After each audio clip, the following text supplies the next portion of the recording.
દીદી પાસે ટેરો રીડિંગ કરાવ્યું હતું for my career. Like I am pursuing company secretary. Before that મારે પૂછવું હતું કે કંપની સેક્રેટરીની મારી જર્ની કઈ રીતે રહેશે. તો ટેરો કાર્ડમાં બિફોર 2 years એમને મને કહી દીધું હતું કે એક ટાઈમ આવશે કે જ્યાં મને થોડુંક મૂકી દેવાનું મન થશે, લાઈક હું કરી નહીં શકું એવા નેગેટિવ થોટ આવશે. અને એટ અ પીરિયડ એવું થયું બી હતું અને મને પ્રેક્ટિકલી લાગતું હતું કે મારાથી CS નહીં થાય.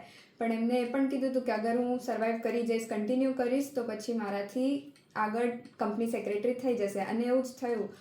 મારું કંપની સેક્રેટરી ક્લિયર પણ થયું અને વચ્ચે એવો ટાઈમ પણ આવ્યો હતો કે હું CS મૂકી દઉં, મારાથી CS નહીં થાય. બટ રેકી લીધી અને એમની સાથે જોઈન થઈને મને પોઝિટિવ એનર્જી એટલી રહી કે હું એક્ઝામ્સ બી આપી, એક્ઝામ્સ ક્લિયર બી થઈ.